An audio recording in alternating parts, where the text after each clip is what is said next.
Assalamualaikum warahmatullahi wabarakatuh. Saya adalah Idham Hakim dalam program acara Tarikhul Islam, yaitu adalah kita akan menelusuri sejarah-sejarah Islam yang ada di Banten. Nah, kali ini saya berada di kampus UIN Banten bersama kameramen saya Iin Imratus Solihah yang akan menemani saya hingga akhir acara nanti. Kita akan siap-siap menuju ke salah satu sejarah Banten yang bernama Masjid Agung Banten. Nah, bagaimana sejarahnya? Ayo kita berangkat. Cekidot. Ya, sekarang saya sedang berada di dalam mobil menuju ke Masjid Agung Banten.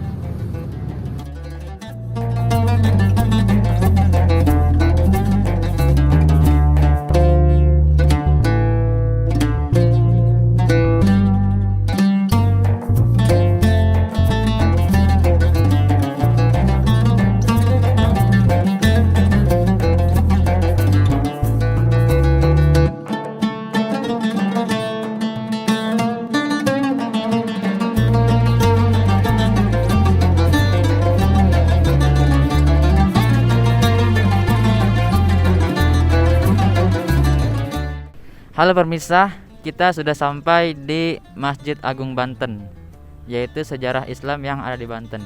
Di belakang saya ini adalah masjidnya. Kita tinggal jalan sebentar, kemudian kita akan melihat sejarah-sejarahnya. Ayo.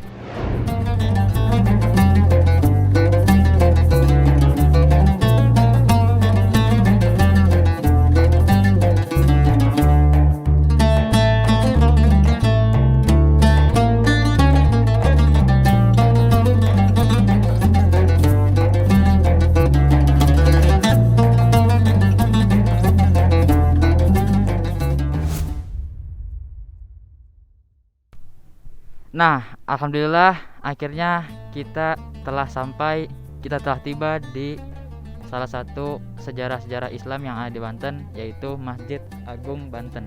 Seperti yang di belakang saya ini adalah salah satu gerbangnya, gerbang depan. Seperti yang kalian lihat, saya di sini sudah mengganti kostum. Saya mengganti kostum tadi di dalam mobil karena sesuai dengan judul kita, Tarikhul Islam.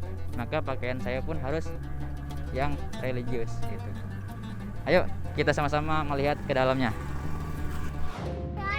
Halo pemirsa, seperti yang Anda lihat di belakang saya ini adalah Menara Masjid Agung Banten. Menara ini dibangun oleh Lukas Kardil.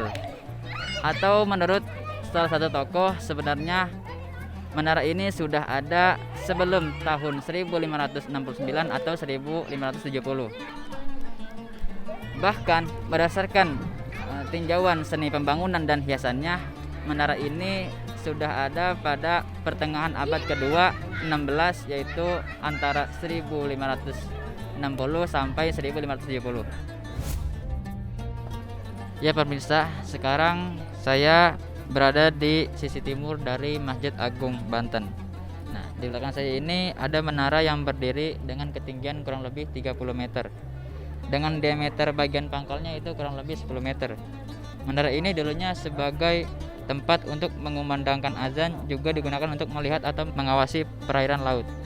Konon menara ini dibangun semasa kekuasaan Sultan Haji pada tahun 1620 oleh seorang arsitek Belanda, yaitu Hendrik Lukaszun Kardil. Pada waktu itu, Kardil ini memang membelok ke pihak Banten dan kemudian dianugerahi gelar sebagai Pangeran Wiraguna. Di bagian dalam menara tersebut terdapat sebuah tangga untuk menuju bagian atasnya. Tangga tersebut melingkari menara pada bagian tepi di dalamnya dengan lorong sempit yang hanya cukup dilewati oleh satu orang. Bahkan bila Anda memiliki ukuran tubuh yang gemuk atau besar, bisa dipastikan tidak akan bisa melewatinya. Dari bagian atas menara ini, kita akan dapat melihat pemandangan di sekitar masjid termasuk lautan lepas dengan perahu-perahu nelayannya. Halo pemirsa, kali ini saya berada di depan Masjid Agung Banten. Nah, di belakang saya ini adalah menara yang menjadi fenomenal di Masjid Agung ini. Sekarang waktu menunjukkan pukul 12, yaitu saatnya waktu zuhur. Nah, sepertinya di Masjid Agung ini sudah banyak pengunjung yang mulai ramai karena ingin sholat zuhur di Masjid Agung Banten ini. Kalau begitu, mari kita sama-sama sholat zuhur. Ya pemirsa, Sekarang saya sedang berada di halaman Masjid Agung Banten. Seperti yang kita lihat di belakang saya ini ada beberapa tiang yang berjumlah 12 tiang. Sepertinya tiang-tiang ini sudah mengalami beberapa pemugaran atau pembetulan ya. Jadi keasliannya sudah tercampur aduk dengan beberapa renovasi. Ayo sama-sama kita lihat ke bagian dalam dari Masjid Agung Banten ini.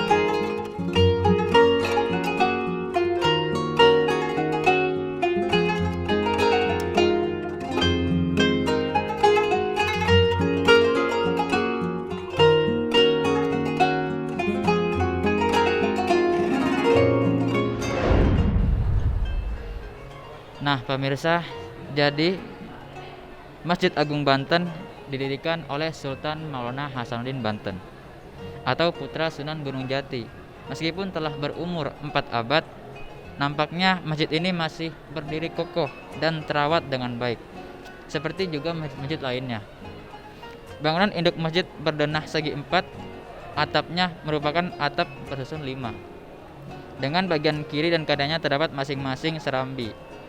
Agaknya serambi ini seperti serambi-serambi yang ada di Mekah atau Madinah yang sudah mengalami beberapa renovasi sehingga terlihat seperti baru.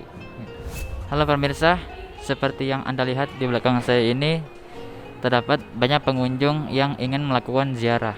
Jadi di Masjid Agung Banten ini terdapat serambi kanan dan serambi kiri. Nah, di serambi kiri ada beberapa makom-makom dari Sultan dan keluarganya. Di antaranya yaitu makam Maulana Hasanuddin Banten dan istrinya Sultan Ageng Tirtayasa dan Sultan Abu Nasr Abdul Qahar.